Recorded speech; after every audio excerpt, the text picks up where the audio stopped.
Հարգելի նախագահող, հարգելի գործընկերներ, ողջունում եմ բոլորիդ։ Ինչպես գիտենք 2008 թվականի մարտի 1-յան դեպքերի արդիվ նախաձեռնված քերական վարույթով նախաքննությունը 2021 թվականի հոկտեմբերի 23-ից շարունակվում է Հայաստանի Հանրապետության հակակոռուպցիոն կոմիտեում։ Քերական վարույթը բազմաթրվակ է, նյութերը բաղկացած են ավելի քան 600 հատորներից։ Քերական վարույթով իրականացվելիք վարութային գործողությունների ծավալով պայմանավորված 2025 թվականին նախաքննության կատարումը հանձնարարվել է համատեղ քննչական խմբի, որի կազմում ընդգրկվել են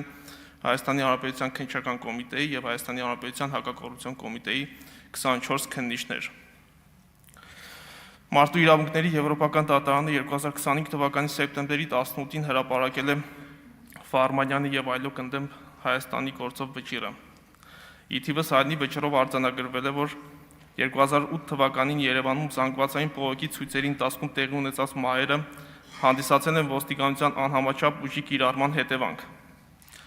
Դատարանը նաև նշել է, որ հրազենից արձակված կրակոցներից զոհված 4 անձանց մահերը եղել են վատ ծրագրավորված եւ վատ իրականացված գործողության արդյունք, որի ընթացքում կիրառվել են ամբողջի վերահսկման համար ոչ պատշաճ միջոցներ եւ մահաբեր ուժի անհամաչափ օգտագործում։ Ուժի կիրառումը որոշակի հանգամանքներում կարող էր արտարացված լինել կոնվենցիայի համաձայն, այդ թվում անկարգությունների կամ ապստամբության ճնշման նպատակով, սակայն 1405 միավոր 5.45 մմ լուսային գնդակների արձակումը ցուցարարներին վախեցնելու եւ ցրելու համար, ինչպես նշված է եղել կառավարության ներկայացված փաստաթղթերում, եղել է բացարձակ անհամաչափ։ Այդպիսի չտարբերակված եւ կամայական կերպով բարձր մահաբերություն ունեցող զենքի կիրառումն անընդունելի է, հատկապես հաշվի առնելով ոչ մահաբեր զինատեսակների կիրառման ծավալները, ընդամենը 270 դատարկ փամփուշտ եւ 191 ռետինե գնդակ։ Այս կապակցությամբ հարկ է արձանագրել, որ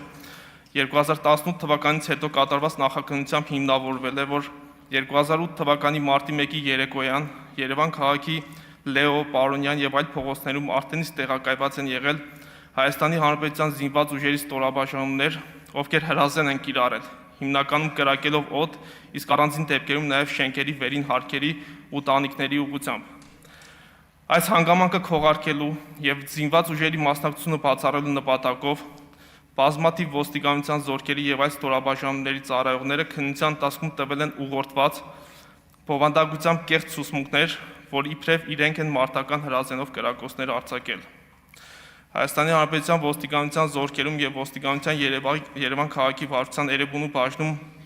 կազմվել են նաեւ ծառայողական քննության կեղծ նյութեր։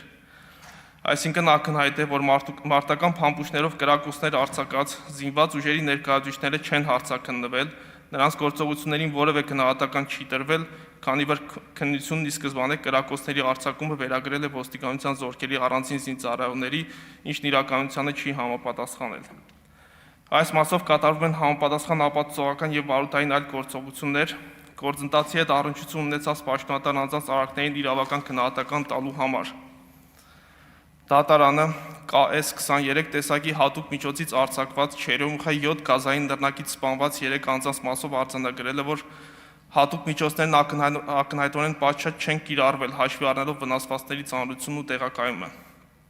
Դատարանը պարզել է, որ նռնակները ամենայն հավանականությամբ արձակվել են ուղղակի հարթ անկյունով։ Պարզ չէ, թե արդյոք ոստիկանները, որոնց թվում եղել են երիտասարդներ եւ անփորձ զինծառայողներ, ունեցել են հստակ հրահանգներ, անցել են արդյոք համապատասխան պատրաստվածություն, թե ոչ, կամ նրանց գործողությունների նկատմամբ պատշաճ վերահսկողություն իրականացվել է, թե ոչ։ Այս մասով հարկ է նշել, որ 2008-ից 2018 թվականների ընթացքում քննությունն առաջ է քաշել միայն այն վարկածը, որ KS-23 տեսակի հատուկ միջոցները կիրառվել են ոստիկանության զորքերի բացառապես այն ծառայողների կողմից, ում անվան դրանք հաշվառված են եղել եւ այդ անձինք հատուկ միջոցի կիրառման նպատակով անցել են հատուկ պատրաստվածություն։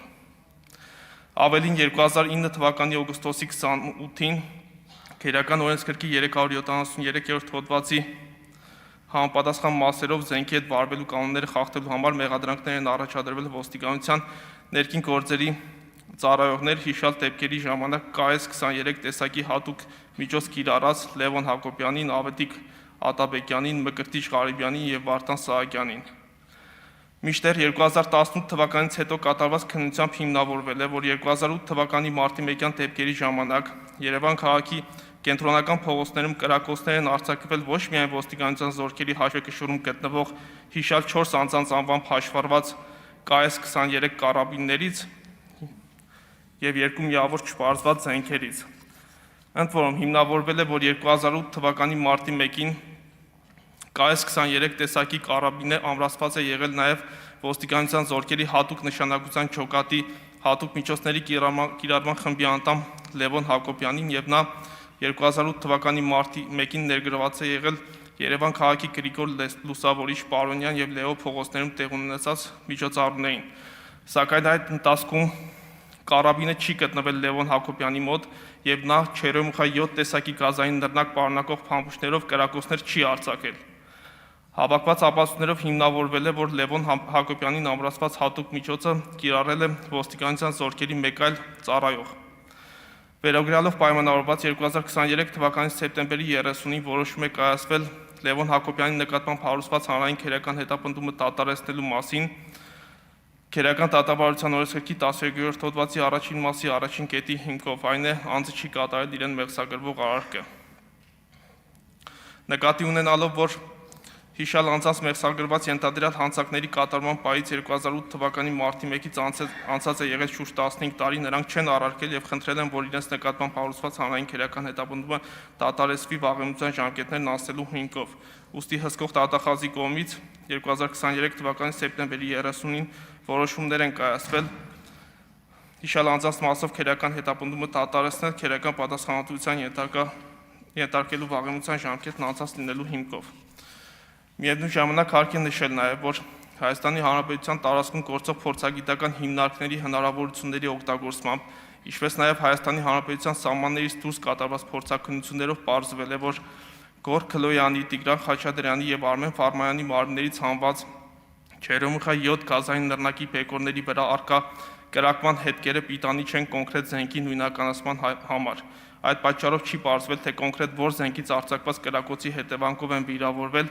և մահացել նշված անձինք, սակայն փորձաքննությունների եզրակացություններով արձանագրվել է, որ մահացած և վնասվածքներ ստացած քաղաքացիների մարմիններից հանված Չերեմուխա 7 գազային նռնակները հնարավոր չէ նույնականացնել դրանք արձակած զենքերի հետ։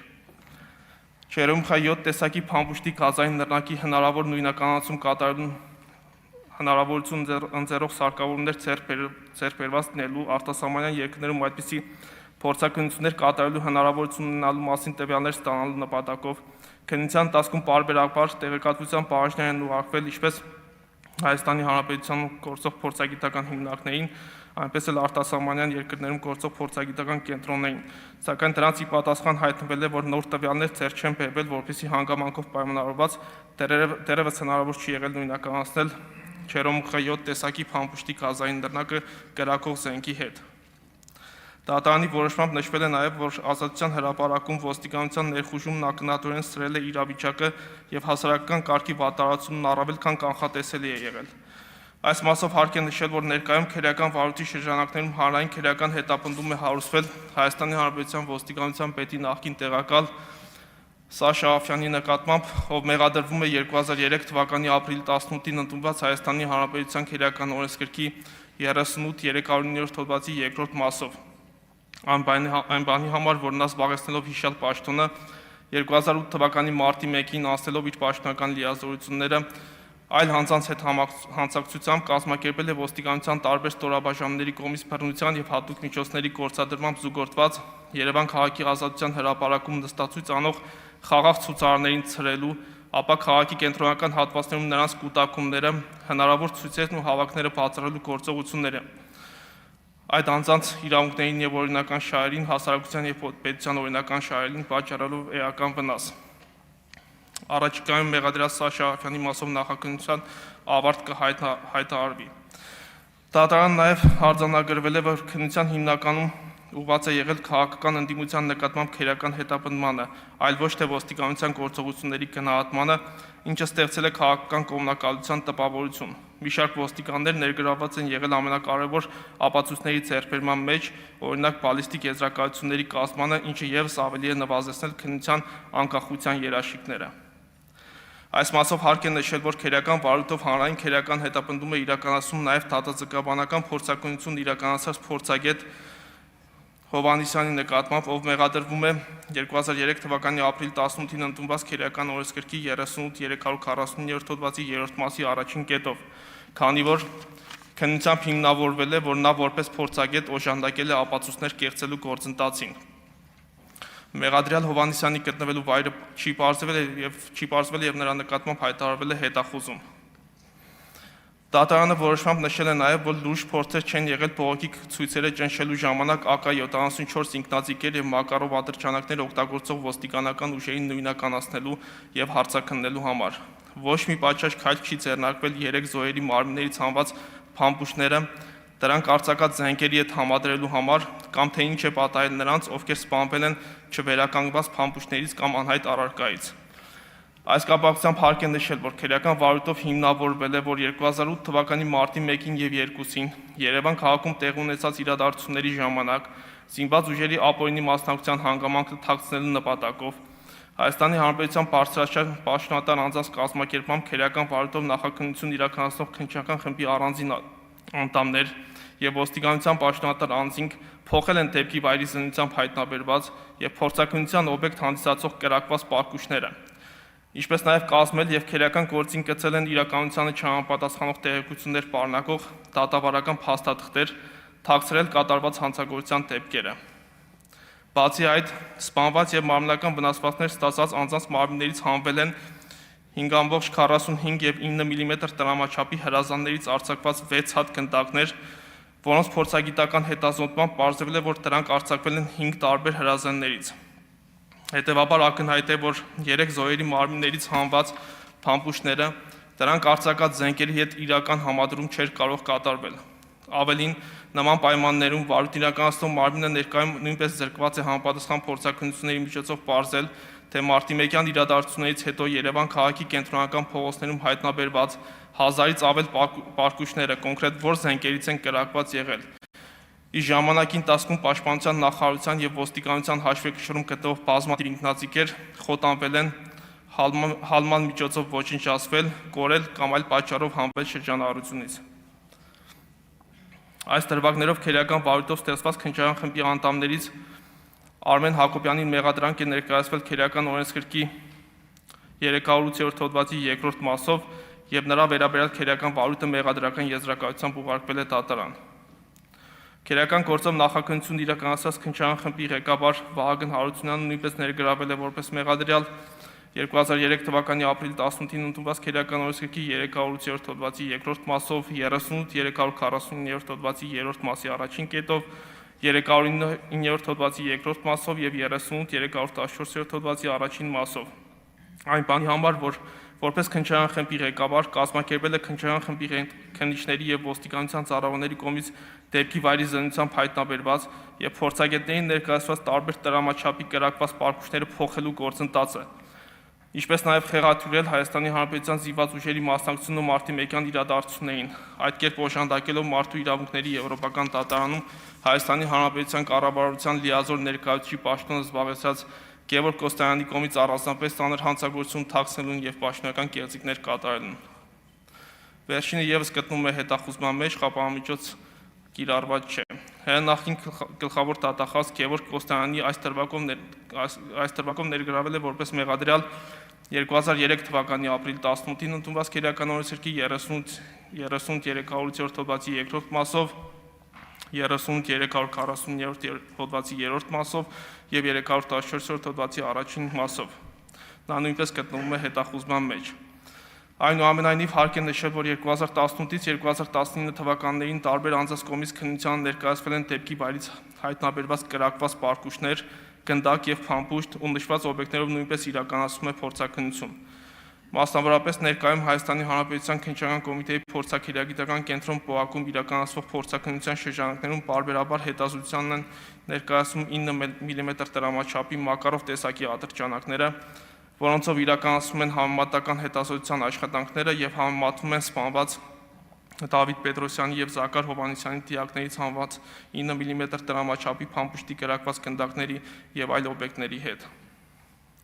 Քերական վարույթի շրջանակներում ընդհանուր առմամբ հետազոտվել են զինված ուժերում հաշվառված շուրջ 100 հատ ինքնաձիգեր, Հայաստանի Հանրապետության ոստիկանության զորքերում եւ զինված ուժերում հաշվառված 1500-ից ավել 9 մմ տրամաչափի Մակարով տեսակի ատրճանակ։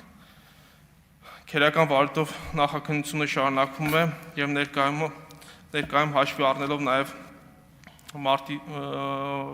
1-յան իրադարձությունների կապակցությամբ մարդու իրավունքների եվրոպական դատարանի կայացրած վեճիրը այս ուղղությամբ եւս վարույթ իրականացնող մարմնի կողմից իրականացվում է լայնածավալ եւ բազմատեսակ քննչական ու ապացուցական այլ գործողություններ։ Շնորհակալություն։